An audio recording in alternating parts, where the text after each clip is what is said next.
Hey folks, it's been a while since we did one of these, so I thought we've been getting a lot of questions and there's a whole lot to go through. So let's get going. We've got the Retro Ride gathering and why we moved and what to expect from this year. We've got the Weekender coming up, so we've got some details to share on that and Retro Ride's community stuff. Talking of which, I want to say a quick thank you to Rich and Paul from Club Retro Rides because they are the members of the Make More Content Dave subscription level, and this is it. This is more content, so here we go. Right, and let's go gathering first. The question we've been getting asked reasonable amount is, certainly when we announced it, was why we're moving from Mallory Park to Prescott. There's a lot of people pleased we're moving to Prescott, but there's some questions about why, and people have got a bit used to Mallory and quite like just being there, and we'd kind of got a little bit used to Mallory by this point. So it's actually a multiple of things. We certainly had some venue stuff going on behind the scenes which people may not have noticed or would have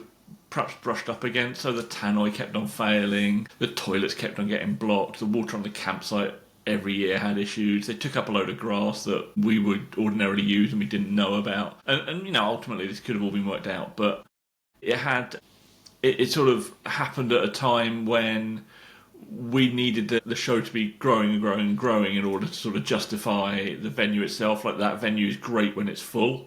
We knew when we moved there we wouldn't be able to fill it, but we expected sort of within 3 years to have grown and grown to the point where that would have made sense.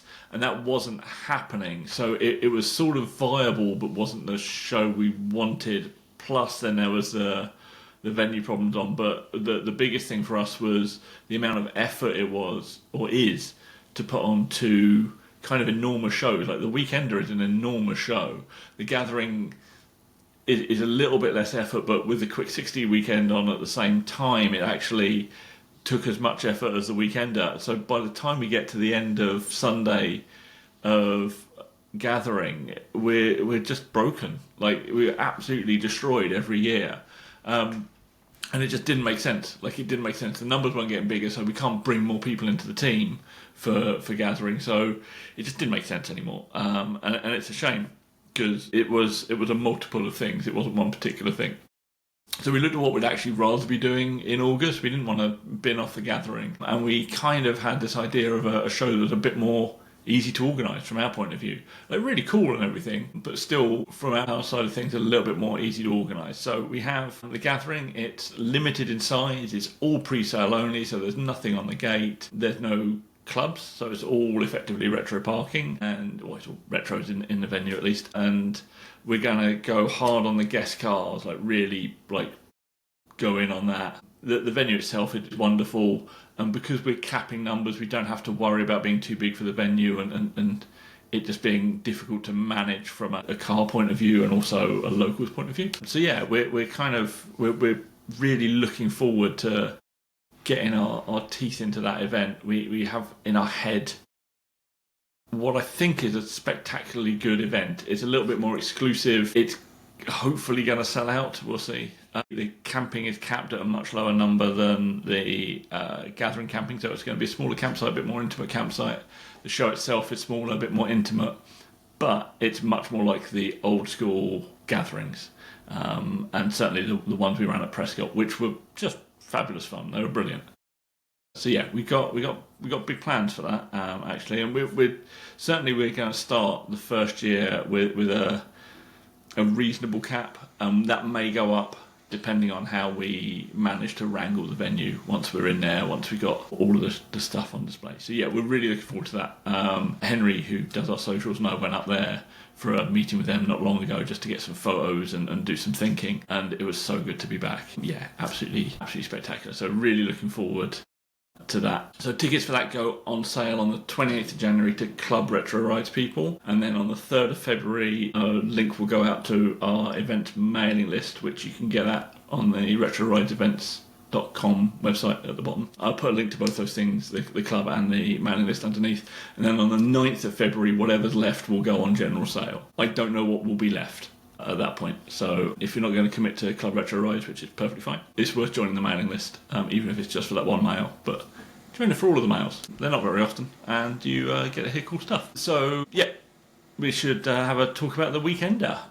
Absolutely amazed and pleasantly surprised but amazed in general by the quickness with which our camping sold out. So we expected to probably still have some camping tickets by the end of January. We certainly weren't expecting to not have camping tickets by the end of the week when we put them on sale. Absolutely surprised us.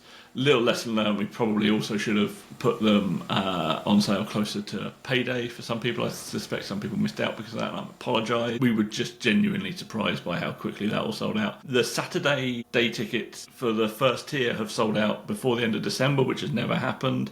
I think the Sunday day tickets first tier is pretty much sold out. I need to go and check the numbers. That again has never happened. Like usually they just tick up their tiers in February, start of February, and then start of April. But yeah, absolutely crazy. So if you want your lower price tickets, like get on them sort of nowish for your day entry. If you missed out on camping tickets, there is a waiting list. There's a link below, but it's retroridesevents.com/waitlist if you just want to type it in. Full details of that event. That's what's nuts to me is we've sold all these tickets and no one even knows what's going on yet. So full details of this event will be released on 26th of January. That's right, 26th of January. We'll be announcing the theme paddocks, the special displays, the deadline applications, club applications will all come out. All of the full artwork reveal. You know, we like to play with our artwork. We have fun with that. So, yeah, we've been having a lot of fun with this one. And there's some awesome new people joining us. We got some old favourites. So it's just a great mix of cars, you know. It's Retro Race Weekender. It's the best show of the year. So, yeah, we're so excited for this year. We put on the event that we really wanted to put on, the event that's been in our heads. We put that on last year. And I thought, that's the best event of the year. That's the best event we've ever done. We are happy with that. And sorry if it offends you that I think it's the best event of the year. I genuinely think it was compared to everything. And I don't really ever say that. I'm always more down on our events than I am up on them. But last year was spectacularly good. And I thought, well, we've done it now. We hit that level that we wanted to hit. We can just rinse and repeat and do that again. Then it got into the sort of off-season, as it were, for shows. And I was like, oh no, we've got to make a better event. We can't just stop. The foot cannot come off the accelerator pedal. So, yeah, we're coming in even harder this year. We're bigger, better, more stuff going on, more things to get excited about. So, yeah, we're really thrilled by what we've got planned for this year. And then Retro Rides forum community, all still going. Even more so now, the web is eating itself and turning into AI slop. There's real humans and real people and real projects and not influencers and none of that nonsense on Retro Rides forum. Go and check it out. It's like actual car stuff with really good people. So, yeah, build threads, general chatter, all of that. Photo sharing that doesn't have an algorithm that requires it to show it to you. Yeah, we're really pleased.